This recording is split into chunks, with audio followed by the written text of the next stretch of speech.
প্রিয় দর্শক সবাইকে স্বাগত জানাচ্ছি এনটিভি নিয়মিত স্বাস্থ্য বিষয়ক আয়োজন স্বাস্থ্য প্রতিদিন অনুষ্ঠানে। আপনাদের সাথে আছি আমি ডাক্তার সামিউল আওয়াল স্বাক্ষর। প্রতিদিনের মতো আজও আমরা একটি গুরুত্বপূর্ণ বিষয় নিয়ে কথা বলবো। আজ আমাদের আলোচনার বিষয় হাম। এই গুরুত্বপূর্ণ বিষয়টি নিয়ে আলোচনা করবার জন্য আজ আমাদের সাথে স্টুডিওতে উপস্থিত রয়েছেন একজন বিশেষজ্ঞ চিকিৎসক। চলুন দর্শক, অনুষ্ঠানের শুরুতেই পরিচিত হয়ে আসি আমাদের আজকের অতিথির সাথে। ডক্টর মোজাম্মেল হক 1984 সালে জানুয়ারি মাসে কিশোরগঞ্জ জেলায় জন্মগ্রহণ করেন। তিনি 2007 সালে জহিরুল ইসলাম মেডিকেল কলেজ থেকে এমবিবিএস ডিগ্রি অর্জন করেন। এরপর তিনি চিকিৎসা বিজ্ঞানে উচ্চতর এমডি ডিগ্রি লাভ করেন। বর্তমানে তিনি বাংলাদেশ মেডিকেল বিশ্ববিদ্যালয়ে শিশু বিভাগের সহযোগী অধ্যাপক হিসেবে কর্মরত। আপনাকে স্বাগত জানাচ্ছি আমাদের আজকের এই আলোচনায়। ধন্যবাদ আপনাকে। জনগুরুত্বপূর্ণ একটি বিষয় হচ্ছে হাম।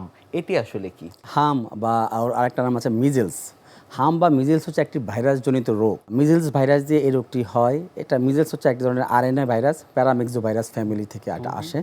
তো এই ভাইরাসটা আমাদের স্প্রেড করে হচ্ছে হাঁচি কাশির মাধ্যমে, ড্রপলেট ইনফেকশনের মাধ্যমে, থ্রো এয়ার এটা আমাদের ছড়ায়। তো এই রোগটা যখন হয়, যারা একই করে থাকে বা ক্লোজলি সংস্পর্শে থাকে, তাদের একজন থেকে আরেকজন স্প্রেড করতে পারে। এটি কোন বয়সীদের ক্ষেত্রে আমরা বেশি দেখতে পাই? এটি 6 মাসের নিচে এই রোগটি সাধারণত খুবই কম হয়। হতে পারে না তা না, হতে পারে কিছু স্পেশাল কন্ডিশনে, কিন্তু 6 মাস পর থেকেই এটা আমরা দেখতে পাই। বর্তমান প্রেক্ষাপটে আমরা দেখছি যে হাম এটি আসলে প্রাদুর্ভাব অনেক বেশি। কেন হচ্ছে এমন? এটা একটা কারণ হতে পারে যে হামের যে ভ্যাকসিন, সেটা যে কাভারেজটা তো আসলে আমাদের 100% হচ্ছে না। হামের 2টা ডোজ আছে, সে একটা ডোজ নিয়েছে আর একটা ডোজ হয়তো নেয়নি, এরকম একটু কারণে হতে পারে। আবার এরকমও হতে পারে একটু ফল্টি টেকনিক, ডোজটা ঠিকমতো দেওয়া হয়নি বা দেওয়াটা ঠিকমতো হয়নি। এসব কারণে হয়তো বা কাভারেজটা ভালো হয় না, এই জন্য হামের প্রাদুর্ভাবটা এখন দেখা দিয়েছে। আর এখনকার দেখা যাচ্ছে হামের প্রাদুর্ভাব যখন দেখা দিয়েছে, তখন ভাইরাস লোডটাও বেশি, এটা আরও স্প্রেড করছে সমাজে। একেবারে শুরুর দিকে বা প্রাথমিক পর্যায়ে লক্ষণ উপসর্গ কি কি থাকে এই হামের ক্ষেত্রে? প্রাথমিক অবস্থায় রোগী জ্বর নিয়ে আসবে, তার জ্বর থাকবে, আর আমরা বলি 3C, calf, coryza, conjunctivitis. Calf তো আমাদের কাশি, বাবু কাশি নিয়ে আসবে, জ্বর থাকবে, কাশি নিয়ে আসবে। কনজাংটিভাইটিস, তার চোখ লাল হয়ে যাবে, চোখ দিয়ে ময়লা আসবে। তারপর করাইজা মিনস রানি নোজ, মানে তার নাক দিয়ে কন্টিনিউয়াস দিয়ে সর্দি ঝরবে। তো এগুলো যদি নিয়ে আসে, তাহলে প্রাথমিক অবস্থায় আমরা হামের লক্ষণ চিন্তা করব। তারপর আরও কিছু হামের লক্ষণ আছে, যেমন জ্বরের 4 দিন পর থেকে তার কিছু শরীরে র্যাশ বা ফুসকুড়ি ডেভেলপ করবে, যেটাকে আমরা বলি ম্যাকিলোপ্যাপুলার র্যাশ। এই র্যাশটা ইন্টারেস্টিংলি আমাদের শুরু হবে কানের পিছন থেকে, মানে উপর থেকে শুরু হবে, কানের পিছন থেকে শুরু হয়ে এটা ডিস্টালি, মানে আমার বডি, হাত, পায়ে স্প্রেড করবে। সেটি আসলে কতদিনের মধ্যে ছড়ায়? র্যাশটা আসবে জ্বরের বয়স যখন 4 দিন হবে, তারপর থেকে র্যাশটা আসবে। আরেকটা হামের একটা উল্লেখযোগ্য লক্ষণ আছে, যেটা আমরা রোগীকে যখন এক্সামিন করি তখন আমরা এটা পাই, যেটাকে বলি আমরা কপ্লিক স্পট। এই স্পটটা হচ্ছে প্যাথোগনোমিক, মানে এটা হলে হাম একদম আমরা কনফার্ম বলতে পারি। এটা আমরা কীভাবে দেখতে পারি? আমরা যদি বাবুকে হা করাই বা ওরাল ক্যাভিটি, আমাদের মুখগহ্বর যদি আমরা পরীক্ষা নিরীক্ষা করি, তখন দেখা যাবে যে আমাদের চিকে, গালের ভিতরের অংশে সাদা সাদা হোয়াইট ব্লুইশ স্পট, বিভিন্ন ধরনের স্পট পাওয়া যায় চিকের মধ্যে। ওটা দেখে আমরা বলি যে এটা একদম কনফার্ম আমার এটা হামের পেশেন্ট হওয়ার সম্ভাবনা বেশি সবচাইতে। হাম রোগটি কিভাবে ছড়ায়? কোনো একটা বাবুর হাম আক্রান্ত হলো, সে হাঁচি কাশি দিচ্ছে, তখন তার এই যে ভাইরাসটা ড্রপলেট ইনফেকশনের মাধ্যমে বাতাসে ভেসে বেড়ায়, এয়ারবোন ট্রান্সমিশন হয়। এয়ারবোন ট্রান্সমিশন হয়ে আমার আরেকটা বাবুর কাছে চলে যাচ্ছে। তো অতএব আমাদের এটা খুবই মাথায় রাখতে হবে যে যদি হাম হয়, তাকে আইসোলেশন করা। আইসোলেশনের কথাটি বললেন, সেটি আসলে আমরা দেখি যে শিশুরা আসলে বিভিন্ন জায়গায় যাচ্ছে বা বিভিন্ন তার মাধ্যমে ছড়াচ্ছে। সেক্ষেত্রে প্রয়োজনীয় পদক্ষেপগুলো কি? আমাদের অভিভাবক মহলে এখন সচেতন হতে হবে। আমার যদি মনে হয় যে না, আমার বাবুটার হাম হওয়ার সম্ভাবনা আছে, আমি তাকে কোলাহল ঘনবসতিপূর্ণ জায়গায় আমি যাব না, তাকে আমি স্কুলে পাঠাবো না, এবং তাকে আমি কতদিন আইসোলেশন রাখবো, তাকে আমাদের রাখতে হবে। যখন র্যাশ অ্যাপিয়ার করে তার 4 দিন পর পর্যন্ত তাকে আমাকে আইসোলেশনে রাখতে হবে, যেন সে ভাইরাসটা থ্রো কাফ এটা স্প্রেড করতে না পারে, না ছড়াতে পারে। যদি বাবুটা আমার স্কুলে চলে যায়, তাহলে ওই বাবুদের মধ্যে সে অন্যান্য বাবুদের মধ্যে সেটা স্প্রেড করে দিবে। কখন আসলে চিকিৎসকের শরণাপন্ন হবেন তারা? সেটি রোগীর ক্ষেত্রেও হতে পারে কিংবা রোগীর স্বজনদের ক্ষেত্রেও হতে পারে। যদি মাইল্ড ফর্মে হামের উপসর্গ থাকে বা মিজেলসের উপসর্গ থাকে, তাহলে কিন্তু হাসপাতালে ভর্তির দরকার নাই। এক্ষেত্রে আমার বাসায় কিছু সাপোর্টিভ কিছু ম্যানেজমেন্ট, জ্বরের ওষুধ, সর্দির ওষুধ, এবং তাকে প্রচুর পরিমাণে তরল খাবার, হাইড্রেশন, যেটাকে বলে হাইড্রেশন অ্যান্ড নিউট্রিশন, এটা মেনটেন করলেই হয়। কিন্তু কিছু কিছু হামের কিছু জটিলতা হয়, যে জটিলতাগুলো হলে আপনাকে অবশ্যই ডাক্তারের শরণাপন্ন হতে হবে এবং হাসপাতালে ভর্তি হতে হবে। এখন আমরা বলি সেগুলো কি কি হতে পারে, যেমন যদি হামের ক্ষেত্রে নিউমোনিয়া হয়, আচ্ছা, নিউমোনিয়া হয়, এটা রেসপিরেটরি ট্র্যাক্ট শ্বাসতন্ত্রকে ইনভলভ করে। যদি হামের ক্ষেত্রে নিউমোনিয়া হয় তাহলে এই নিউমোনিয়াজনিত জটিলতা হতে পারে, সেক্ষেত্রে আমার বাবুকে হাসপাতালে অবশ্যই ভর্তি করতে হবে। 2 নম্বর যদি আসি, হামের ক্ষেত্রে এনকাফালাইটিস হয়, মানে আমাদের ব্রেনের প্রদাহ হয়, যদি আমার এনকাফালাইটিস ডেভেলপ করে তাহলে আমাকে বাবুকে অবশ্যই হাসপাতালে ভর্তি করতে হবে। নিশ্চয়ই। হামের রোগীদের ডায়রিয়া হয়, ডায়রিয়া হয় যদি বাবুর ডিহাইড্রেশন হয় তাহলে আমাদেরকে হাসপাতালে ভর্তি করতে হবে। আরও কিছু কন্ডিশনও আছে, যেমন ধরুন আমার বাবুটা ম্যালনারিস্ট, অপুষ্টিজনিত সমস্যায় সে আগে থেকেই ভুগছে, সে হচ্ছে আমার জন্য রিস্কি পেশেন্ট। আমার বাবুটা ইমিউনো কম্প্রোমাইজড, মানে তার রোগ প্রতিরোধ ক্ষমতা কম। যদি আমার বাবুর রোগ প্রতিরোধ ক্ষমতা কম থাকে তাহলে আমাকে বাবুকে হাসপাতালে ভর্তি করতে হবে, সেক্ষেত্রে স্পেশাল প্রিকশন নিতে হবে। এই কন্ডিশনগুলো হলে আমাকে অবশ্যই হসপিটালে ডাক্তারের শরণাপন্ন হতে হবে বা ভর্তির প্রয়োজনীয়তা আছে। চিকিৎসকের শরণাপন্ন হবার পর কিংবা হাসপাতালে শরণাপন্ন হবার পর আসলে পরীক্ষা নিরীক্ষার কি প্রয়োজন হয়ে থাকে? প্রথম দিকে আমরা পিসিআর টেস্ট করতে পারি, আরটি-পিসিআর টেস্ট করতে পারি, এবং জ্বরের 3 দিন পর থেকে আমরা মিজেলস অ্যান্টিবডি টেস্ট করতে পারি। মিজেলস অ্যান্টিবডি 2 ধরনের হয়, একটা হচ্ছে মিজেলস অ্যান্টিবডি আইজিএম আর একটা হচ্ছে আইজিজি। যদি আমি আইজিএম পাঠাই এটা 3 দিন পরেই পজিটিভ হবে, এটা আমাদের শরীরে 4 থেকে 8 সপ্তাহ পর্যন্ত পারসিস্ট করে। আর আইজিজিটা আসবে পরে আসবে, মানে আইজিএমটা ইন্ডিকেট করে যে আমার বর্তমানে আমার ইনফেকশন আছে, আর আইজিজিটা ইন্ডিকেট করে যে আমার পূর্ববর্তী সময় হাম হয়েছে। এজন্য আইজিজিটা আমাদের শরীরে প্রথমে তো 3 দিন পরে আমার মিজেলস আইজিএম অ্যান্টিবডি আসবে, আর 6 দিন পর থেকে আমি র্যাশের 6 দিন পর থেকে আমি আইজিজি অ্যান্টিবডিটা পাবো। আইজিজি অ্যান্টিবডি যদি আমার শরীরে একবার পজিটিভ হয় এটা লাইফ লং পারসিস্ট করে বা আমার শরীরে রয়ে যায়, কিন্তু আইজিএম অ্যান্টিবডিটা 8 সপ্তাহের মধ্যে আবার শরীর থেকে চলে যাবে। কাউন্সেলিংটা কিভাবে করে থাকেন যখন আসলে একেবারে নিশ্চিত হলেন যে রোগীর আসলে হাম হয়েছে? অ্যাসিউরেন্সটা খুব গুরুত্বপূর্ণ। আমরা বাবা মাদের এখন আমরা ফেস করছি, আমরা বুঝতে পারছি যে বাবা মার অনেক প্যানিক হয়ে আছে। আসলে এখানে প্যানিক হবার কোনো কারণ নেই। যদি সঠিক চিকিৎসা হয় বা সঠিক সময় সঠিক ইন্টারভেনশন হয় তাহলে হামের ঝুঁকি অনেকটাই কমে যায়। আমাদেরকে রোগীদেরকে অ্যাসিউর করতে হবে যে না, আপনার বাবুটার জ্বর হয়েছে, র্যাশ হয়েছে বা রানি নোজ আছে, আপনাকে আমি সহায়ক কিছু চিকিৎসা দিচ্ছি, সাধারণত প্যারাসিটামল আমরা দিয়ে থাকি, একটা অ্যান্টিহিস্টামিন দেই। আপনার বাবুকে আপনি পর্যাপ্ত পরিমাণে তরল খাবার, স্যুপ, জলীয় খাবার যেগুলো আছে, ফলের রস, এগুলো খাওয়ান। এগুলো খাওয়ালে আপনার বাবুর যদি ইমিউন আউটপুট ঠিক থাকে তাহলে ভয়ের কোনো কারণ নেই। নিশ্চয়ই। আর যদি মনে করেন যে না, বাবুটার শ্বাসকষ্ট হচ্ছে, কাশি বেড়ে যাচ্ছে, ডায়রিয়া হচ্ছে এবং ডায়রিয়ার জন্য তার পানিশূন্যতা তৈরি হচ্ছে এবং সে লম্বা সময় ধরে ইউরিন আউটপুট হচ্ছে না, এসব ক্ষেত্রে অবশ্যই আপনি হাসপাতালে যোগাযোগ করবেন। কিন্তু এই স্বাভাবিক যে প্রবলেমগুলো আছে বা এই সমস্যার জন্য আসলে হাসপাতালে ভর্তি হওয়ার প্রয়োজন নাই। শহরাঞ্চল থেকে একেবারে প্রান্তিক পর্যায়ে হামের কারণে আসলে প্রাদুর্ভাব আমরা দেখছি, কিন্তু মৃতের সংখ্যা এত বাড়ার কারণ কি? যেগুলো হামের জটিলতা, এই জটিলতাগুলো এখন একটু হয়তো আমরা বেশি পাচ্ছি। এই কারণে হয়তো বা আমাদের এই যে আপনি যেটা বললেন যে বাচ্চা মৃতের সংখ্যা আমরা বেশি পাচ্ছি। এখন একটা রোগীর হয়তো বা মিজেলস হলো, তার নিউমোনিয়া হলো, তারপর হচ্ছে গিয়ে তার রেসপিরেটরি ফেইলিওর হলো, তার এআরডিএস ডেভেলপ করলো, সেক্ষেত্রে কিন্তু আমাদের PICU, paediatric intensive care unit, যেটাকে আমরা ক্রিটিক্যাল কেয়ার সাপোর্ট বলি, সেই সাপোর্টগুলো দরকার হয়। তো সেই সাপোর্টগুলো হয়তো আমাদের যেটা প্রান্তিক বললেন বা উপজেলা পর্যায়ে হয়তো সেই সাপোর্টটা আমাদের নেই। বর্তমানে টারশিয়ারি লেভেলের যে হাসপাতালগুলো রয়েছে কিংবা শহরাঞ্চলের হাসপাতালগুলোতেও মৃতের সংখ্যাটি দেখছি। নিউমোনিয়া উইথ কমপ্লিকেশন, সেক্ষেত্রে আমাদের একটু মৃত্যু ঝুঁকি বাড়ায়, এটা হচ্ছে মোস্ট কমন কজ। তারপর আরও আছে যে এনকাফালাইটিস বা ডিহাইড্রেশন, এবং আমাদের যে অপুষ্টিজনিত যে শিশুরা আছে তাদের যদি হাম হয় তাদেরও কিন্তু মৃত্যু ঝুঁকি অনেক বেশি। এখানে চিকিৎসা পদ্ধতি কি রয়েছে এই হামের ক্ষেত্রে? এখানে সাধারণ চিকিৎসাই আমরা দিয়ে থাকি। আমরা যদি কোনো রোগী হাসপাতালে ভর্তি হয়, আমরা প্রথমেই তার হাইড্রেশন এবং নিউট্রিশন তার এটা মেনটেন করার চেষ্টা করি। তাকে আমরা একটা আইভি ফ্লুইড দিই বা স্যালাইন দিই, এতে করে সে ডেক্সট্রোজ পায়, এতে করে তার নিউট্রিশনটা মেনটেন হয় এবং তার ব্লাড প্রেশার এটা মেনটেন হয়, তার ইউরিন আউটপুটটা স্বাভাবিক হয়। তারপর যদি আসি আমরা তাকে একটা অ্যান্টিহিস্টামিন দেই, তারকে জ্বর কমানোর জন্য অ্যান্টিবায়োটিক দেই, এবং তার যদি কোনো জটিলতা থাকে, নিউমোনিয়া থাকে, তাহলে আমরা নিউমোনিয়া থাকলে অনেক সময় সেকেন্ডারি ব্যাকটেরিয়াল ইনফেকশন হয় নিউমোনিয়ার জন্য, তখন আমরা অ্যান্টিবায়োটিক্স দিই। এখন আরও কিছু চিকিৎসা আছে, যেমন অ্যান্টিভাইরাল আমরা যেমন রিভাভিরিন একটা ওষুধ আছে, এটা আমরা রুটিনলি সব পেশেন্টদের ক্ষেত্রে আমরা ইউজ করি না। যদি এই রোগীর বয়স যদি 1 বছরের নিচে হয়, অথবা আমার পেশেন্ট যদি immuno compromise that means patient যদি রোগ প্রতিরোধ ক্ষমতা কম থাকে, অথবা পেশেন্ট যদি ইমিউনিটি কমিয়ে দেয় এমন কোনো মেডিসিন, যেমন স্টেরয়েড বা ইমিউনো কম্প্রোমাইজ করে এমন কোনো মেডিসিন পাই, সেসব ক্ষেত্রে আমরা হয়তোবা এই অ্যান্টিভাইরালটা দিতে পারি। তবে এটা রুটিনলি আমরা ব্যবহার করব না। নিশ্চয়ই।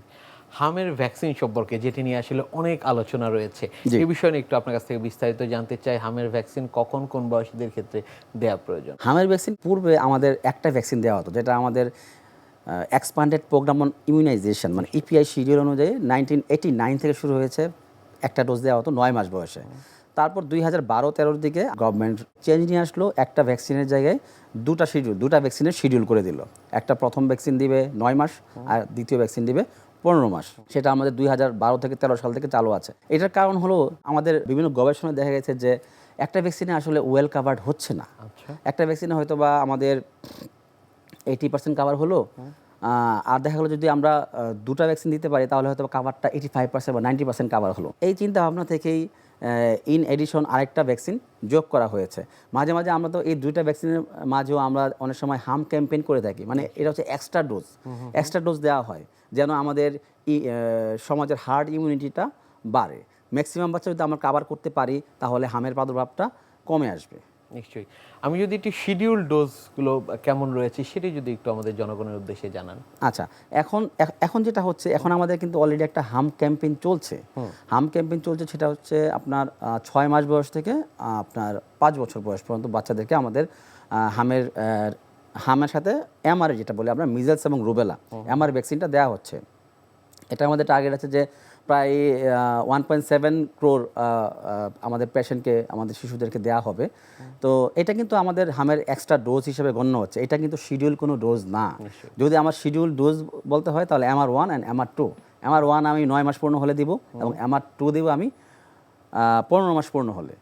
এখন কেউ যদি এই শিডিউল ডোজের বাইরে এই এক্সট্রা ডোজটা দেয় তবে সে শিডিউল ডোজ দিতে পারবে, কিন্তু 1 মাস তাকে গ্যাপ দিতে হবে। 1 মাসের ব্যবধানে সে শিডিউল ডোজে দিতে পারবে। যদি তার 1 মাসের পূর্বেই শিডিউল ডোজ চলে আসে তাহলে সে সেটা অ্যাভয়েড করবে। 1 মাস পূর্ণ হওয়ার পর সে শিডিউল ডোজ যারা আসলে শিডিউল ডোজ দিয়েছে দুইটা, তাদের কি আসলে এই যে এখনকার যে ডোজের কথা বলছি এক্সট্রা ডোজ, সেটি দেবার প্রয়োজন রয়েছে কিনা? অবশ্যই। সেটা আমি আপনাকে আগে বলেছি যে আমরা তো মাঝে মাঝে মিজেলস ক্যাম্পেইনও করতাম, হ্যাঁ, যেন হার্ড ইমিউনিটি বাড়ানোর জন্য।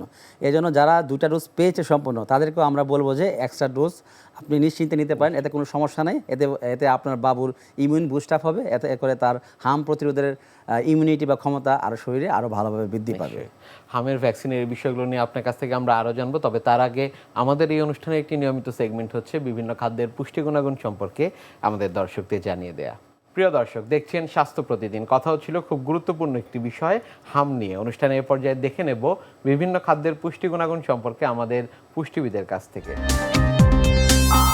ছোট্ট সোনামণি তাদের খাবারের প্রতি স্পেশাল যত্ন রাখতে হবে। সেজন্য তার খাবারে পর্যাপ্ত পরিমাণে ক্যালোরি, প্রোটিন এবং বিভিন্ন ধরনের গুড সোর্সেস অফ নিউট্রিয়েন্ট থাকতে হবে। আমি যদি বাচ্চার মায়েদের উদ্দেশ্যে বলি, আপনি আপনার বাচ্চার বিভিন্ন ধরনের ভাজা পোড়া বাইরে থেকে কিনে না নিয়ে এসে ঘরে যদি তৈরি করে তাদের কাছে একটু আকর্ষণীয় ওয়েতে খাবারগুলো প্রেজেন্ট করি, সেজন্য অবশ্যই বাচ্চার খাবারটিকে আপনি যখন সার্ভ করবেন ঘরে তৈরি করা খাবার আর একটু সুন্দর করে পরিবেশন করে নেওয়ার চেষ্টা করবেন। আপনার বাচ্চা যে আইটেমগুলো পছন্দ করে বা যে ভাজা পোড়ার আইটেমগুলো পছন্দ করে সেগুলো আপনি অবশ্যই খাদ্য তালিকায় প্রাধান্য দিতে পারেন, কিন্তু প্রতিদিন একটি একটি করে রাখার চেষ্টা করবেন। বিভিন্ন ধরনের ফলের জুস বা স্মুদি বাচ্চারা অনেকেই পছন্দ করে বা মিল্ক শেক পছন্দ করে। সেটাকে যদি একটু সুন্দর করে ডেকোরেশন করে একটু সুন্দর ওয়েতে প্রেজেন্ট করেন তাহলে কিন্তু দেখা যাবে বাচ্চা খুব সদিচ্ছায় আনন্দ সহকারে সেই ফলের জুস বা স্মুদি গ্রহণ করবে। অনেক বাচ্চাই বাইরে খেতে গেলে বা ঘুরতে গেলে দেখা যায় যে স্যুপ গ্রহণ করতে পছন্দ করে। তো আপনিও কিন্তু বাইরে থেকে কিনে নিয়ে আসা স্যুপের পরিবর্তে তাকে বাসায় তৈরি করা স্যুপের আইটেমও তৈরি করে দিতে পারেন। আবার বিভিন্ন ধরনের যে ভাজা পোড়ার আইটেমগুলো আছে সেগুলো খুবই কম তেল মশলা দিয়ে তার কাছে একটু সুন্দর ওয়েতে যদি প্রেজেন্ট করেন সে কিন্তু সেই খাবারটি গ্রহণ করবে। বাচ্চা বাড়ন্ত বয়সে পুষ্টির ঘাটতি পূরণ করার জন্য কিন্তু তার অবশ্যই 3 থেকে 4 বেলা খাবার গ্রহণ করতে হবে। রাতের খাবার হিসেবে তাকে 1 গ্লাস দুধ, সামান্য পরিমাণে যদি মনে করেন সে দই দিয়ে আমরা যে লাচ্ছিটা তৈরি করে দিই সেই লাচ্ছিটাও অনেক বাচ্চা খেতে পছন্দ করে, তো তাদেরকে দই দিয়ে লাচ্ছি তৈরি করে দিতে পারেন। একটি ডিম সেদ্ধ খাওয়াতে পারেন। বা কেউ যদি ভাত খেতে ইচ্ছা প্রকাশ করে তাকে ভাত খাওয়াতে পারেন। সেটা না খেতে চাইলে নুডলসও কিন্তু তৈরি করে দিতে পারেন, কিন্তু অবশ্যই টেস্টিং সল্ট বাদে নুডলস তাকে তৈরি করে দিতে হবে। সবজির পরিমাণ অবশ্যই সেখানে বর্তমান রাখতে হবে। বাচ্চার যেন সহজেই যেন ক্যালোরি রিকোয়ারমেন্ট ফুলফিল হয়ে যায়। আপনি চিরা দিয়ে, দুধ দিয়ে, খেজুর দিয়ে ব্লেন্ড করে তাকে কিন্তু স্মুদির মতো তৈরি করেও যদি দেন, সেটি কিন্তু তার ক্যালোরি রিকোয়ারমেন্ট ফুলফিল হয়ে যাচ্ছে, সাথে কলা থাকলে একটা। পাশাপাশি এটা যদি না খেতে পারে তাহলে আপনি তার পছন্দের যে কোনো মাছ বা মাংস সেটাকে একটু কম তেল মশলা দিয়ে রান্না করে দিলেন। অথবা অনেক ক্ষেত্রে দেখা যায় যে বাচ্চাদের পছন্দের যে খাবারগুলো আছে সেগুলো যদি তারা দেখে, তাহলেও অনেক সময় তারা ঘুম থেকে উঠেও সেই খাবারগুলো গ্রহণ করার চেষ্টা করবে।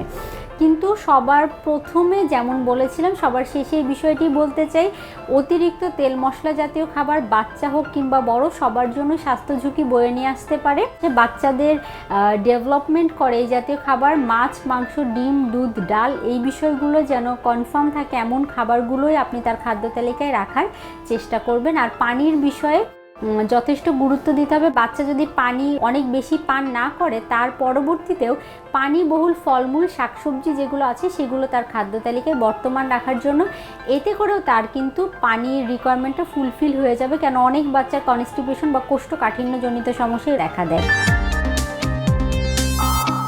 যারা আসলে হামের ভ্যাকসিন গ্রহণ করেছেন কিংবা গ্রহণ করছেন, তারা কি আসলে সম্পূর্ণ নিরাপদ? আচ্ছা, আপনি একটা খুব গুরুত্বপূর্ণ কোশ্চেন করেছেন। এটা বাবা মাও জানতে চায়। স্যার, আমরা তো ডক্টর সাহেব, আমরা তো হামের টিকা দিয়েছি, তারপর বাবুর হাম হচ্ছে কেন? হ্যাঁ, হামের টিকা নিলেই যে হাম হবে না ব্যাপারটা তা না। তবে আমরা যেটা জানি যে যদি হামের দুটো টিকা দেয়া থাকে তাহলে তার প্রোটেকশন অলমোস্ট 95% প্রোটেকশন হয়, সে যদি MR1 এবং MR2 দুটা টিকাই নিয়ে থাকে। আর যদি একটি টিকা নিয়ে থাকে তাহলে তার হয়তো 85 থেকে 90% কাভারেজ। তো যেহেতু কেউ যদি হামের দুটো টিকা নিয়ে থাকে তার যেহেতু মোস্টলি অলমোস্ট কাভারেজ 95%, কিন্তু তারপরেও কিন্তু হাম হতে পারে। হাম হতে পারে কী কারণে হতে পারে? এখন তার হয়তো হাম হতে পারে, বাকি 5% তো কাভারেজ হচ্ছে না। কিন্তু এটার একটা সুবিধা আছে, যদিও তার হাম হবে কিন্তু তার যে সিমটমগুলো ঝুঁকির মাত্রা কেমন হবে? তখন তার সিমটম খুবই মাইল্ড হবে এবং তার যে হামের যে মিজাজের যে কমপ্লিকেশন বা জটিলতা, সেই জটিলতাগুলো হবে না। নিশ্চয়ই। অনেক ধন্যবাদ আপনাকে আমাদের আজকের এই অনুষ্ঠানে আসার জন্য। ধন্যবাদ আপনাকে, ভালো থাকবেন। প্রিয় দর্শক, এতক্ষণ দেখছিলেন স্বাস্থ্য প্রতিদিন। কথা হচ্ছিল খুব গুরুত্বপূর্ণ একটি বিষয়, হাম নিয়ে। আশা করি আমাদের এই গুরুত্বপূর্ণ তথ্যগুলো আপনাদের অনেক বেশি উপকারে আসবে। অনুষ্ঠানের পর্যায়ে দেখে নেব কি থাকছে আগামী পর্বে স্বাস্থ্য প্রতিদিন অনুষ্ঠানে। আমাদের রিপ্রোডাক্টিভ এজের 15 থেকে 45 সব বয়সী মেয়েদেরই পলিসিস্টিক ওভারিয়ান ডিজিজ হতে পারে। তো এর মধ্যে যেটা সবচেয়ে বেশি আমরা কমন পেয়ে থাকি, যে ইয়াং এজ যারা, তারা বেশি এই সমস্যাটা নিয়ে আসেন, কারণ তারা অল্পতেই একটু আতঙ্কগ্রস্ত হয়ে যান এবং ছুটে আসেন আমাদের কাছে। আর সব বয়সী মহিলাদের মধ্যেই কিন্তু এটা থাকে, ইভেন মেনোপোজের কাছাকাছি সময়ের মহিলাদের মধ্যেও কিন্তু এই ডিজিজটা দেখা যায়। বিশ্বের যে কোনো প্রান্ত থেকে যে কোনো সময় আপনাদের পছন্দের অনুষ্ঠান স্বাস্থ্য প্রতিদিন দেখতে ভিজিট করুন আমাদের পূর্ণাঙ্গ ওয়েব পোর্টাল www.ntvbd.com এ। এছাড়া এনটিভির সব জনপ্রিয় অনুষ্ঠান ও খবরের আপডেট পেতে ভিজিট করুন আমাদের ইউটিউব চ্যানেল ও ভেরিফাইড ফেসবুক পেজে। আজ এখানেই শেষ করছি, আগামীতে আবারও দেখা হবে। সে পর্যন্ত আপনারা সবাই ভালো থাকুন, সুস্থ থাকুন, এনটিভির সাথেই থাকুন। আল্লাহ হাফেজ।